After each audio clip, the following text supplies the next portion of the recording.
ये क्या हो रहा है?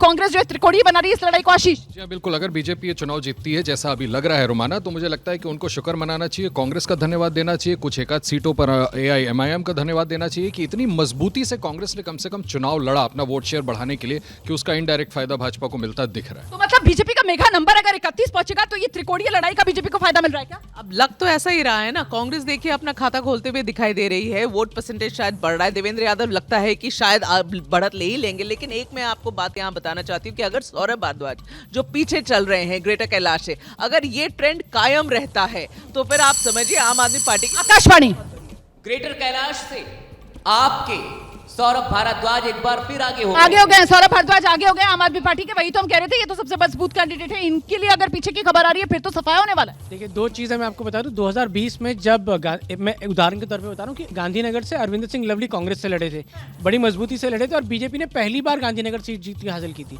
आज जो ये लीड अगर यहाँ हम देख भी रहे हैं तो इसमें कांग्रेस का भी देखिए अब 2 सीटें हैं, यानी कांग्रेस ने इस बार पूरे दमखम से लड़ी है। और ऐसी मैं 10 सीटें जानता हूँ जहाँ पे कांग्रेस ने पूरी ताकत के साथ अपनी तैयारी की है और वो उस पर जीत सकती भी है कुछ सीटों पे। उसमें 21-31 नजर बना कर रखी। नहीं, सभी कह रहे हैं और ये मानना पड़ेगा कि कांग्रेस ने मेहनत अच्छी की है तो उसका रिजल्ट भी मिलेगा। लेकिन बहुत सारे बड़े नाम ध्वस्त होने वाले हैं, ये मैं आपको कह रही हूँ। अभी बड़े नाम में अरविंद केजरीवाल पीछे चल रहे हैं, मनीष सिसोदिया पीछे चल रहे हैं, आतिशी पीछे चल रही हैं, सत्येंद्र जैन पीछे चल रहे हैं। बढ़त किसने बना रखी है? सौरभ भारद्वाज ने। बढ़त किसने बना रखी है? कैलाश गहलोत ने। बढ़त कौन बनाए हुए है? देवेंद्र यादव। प्रोफेसर साहब, तो इसका ये मतलब यही तो आप समझिए कि जिस तरीके से जो इमेजरी बनाई गई थी, जिसमें अरविंद आकाशवाणी शकूर बस्ती से सत्येंद्र जैन एक बार फिर पीछे हो गए हैं। शकूर बस्ती सत्येंद्र जैन भी पीछे हो गए। ये भी बड़े चेहरे, ये भी सलाखों के पीछे रहकर आए, ये भी जमानत पर बाहर हैं और वो भी पीछे हो रहे हैं। वही तो मैं कह रहा हूँ कि जब अरविंद केजरीवाल एक वैकल्पिक राजनीति के एक धुर थे, उस धुर को ही जब ध्वस्त होते हुए हम देख रहे हैं, जिस प्रकार से उन पर आरोप लगे, जो उनकी क्रेडिबिलिटी को डेंट लगा, तो उसके हिसाब से तो ये होना स्वाभाविक। नंबर का दिन है आज, नंबर का दिन है। नंबर पर नजर बना कर रखिए। आम आदमी पार्टी 21 पर है, बीजेपी प्लस 31 पर है। आगे पीछे का खेल लगातार तेजी से बढ़ रहा है। कहां तो आम आदमी पार्टी बिल्कुल दुगने से भी कम रह गई थी बीजेपी के मुकाबले, लेकिन आम आदमी पार्टी ने कवर किया। आम आदमी पार्टी 21 पर खड़ी हुई नजर आ रही है, बीजेपी प्लस 31 पर है और बीजेपी जो है कहां तो 34 पर पहुंच चुकी थी। और लीजिए मामला और करीबी आता हुआ, आम आदमी पार्टी 21 से 1 सीट और आगे बढ़ती हुई रुझानों में 22 पर पहुंच गई है। बीजेपी प्लस 31 पर है, कांग्रेस 2। शुरुआती रुझानों में कांग्रेस वहीं 2 पर, कांग्रेस की सुई आकर अटक गई है, लेकिन आम आदमी पार्टी 22 पर, बीजेपी प्लस 31 पर। मतलब जिस तरीके से अंदाजा लगाया जा रहा था कि मामला एक तरफा रहने वाला है, ये तो मामला फंस भी सकता है। नहीं रोमाना, एक तरफा नहीं रहेगा, बिल्कुल कांटे की टक्कर है, इसमें दिखाई भी दे रहा है। हम लोग लगातार इसी बात की बात कर रहे हैं कि जो बीजेपी है 31 है और आम आदमी पार्टी 22 है, और जो वोट काटने का काम किया है वो कांग्रेस ही कर रही है, और साथ ही जो आपकी IIMIM के जो पार्टी है उन्होंने वोट काटा, इसलिए ओखला में जो है त्रिकोणीय लड़ाई बना रही है ना कांग्रेस। त्रिकोणीय लड़ाई बना रही है, और कांग्रेस अगर त्रिकोणीय लड़ाई बनाएगी तो फिर किसकी बाजी बनाएगी, किसको नुकसान पहुंचाएगी? फिलहाल बीजेपी की बात बनती हुई नजर आ रही है। शुरुआती रुझान बीजेपी प्लस 31, आम आदमी पार्टी भी लेकिन 22 पर पहुंच चुकी है। आशीष,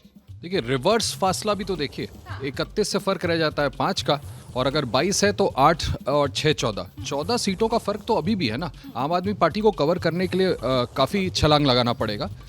जी हाँ, आंकड़ा फिर बदल गया है। लीजिए मामला अब 23 पर आम आदमी पार्टी का पहुंच चुका है और बीजेपी 31 पर ही अटकी हुई नजर आ रही है। क्या इस फासले को पाट लेगी आम आदमी पार्टी? इसी को लेकर सबको इंतजार है। मुकेश केजरीवाल, अभी पिक्चर बहुत बाकी है। हाँ, और देखिए मुझे नहीं लग रहा कि कांग्रेस ने, जिस तरह से हमारे साथी बता रहे हैं, कांग्रेस ने बहुत बढ़िया लड़ा है। मुझे नहीं लगता कि 10-15 सीटें भी ऐसी होंगी जिनमें 10,000 से ज़्यादा कांग्रेस को वोट मिलेगा। सिर्फ 5 दिन में या 1 हफ्ते में चुनाव लड़के कोई चुनाव जीतने के लिए नहीं लड़ सकता कोई भी राष्ट्रीय पार्टी, जब तक 5 साल तक खड़ी। आकाशवाणी मादीपुर से आम आदमी पार्टी की राखी बिरलान पीछे चल रही हैं। मादीपुर से राखी बिरलान पिछड़ रही हैं। आरक्षित सीट मादीपुर, जहां से गिरीश सोनी लगातार 13, 15, 20 पर जीतते रहे हैं और नंबर बदल रहे हैं। आम आदमी पार्टी 24 पर पहुंच गई है, बीजेपी प्लस 31 पर पहुंचा हुआ, यहां पर टिका हुआ वहीं पर नजर आ रहा है, लेकिन आम आदमी पार्टी तेजी से फासला कम कर रही है। बड़ी बात यह है कि जो बड़े चेहरे आम आदमी पार्टी के, फिलहाल उनके पीछे चलने की लेकिन खबरें लगातार आ रही हैं। आंकड़ा फिर बदल गया है, आंकड़ा फिर बदल गया है और आम आदमी पार्टी 25 पर पहुंच गई है और बीजेपी प्लस 31 से नीचे खिसक कर 30 पर आ गई है। अब तो दोनों के बीच सिर्फ 5 का फासला। मेघा, 3 जो बड़े चेहरे हैं जिसके बारे में बार बार बताया जा रहा है, एक अरविंद केजरीवाल, एक मनीष सिसोदिया और एक आतिशी की, ये तीनों की सीटें फंसी हुई हैं और वैसी रुझान आपको सामने दिख रही।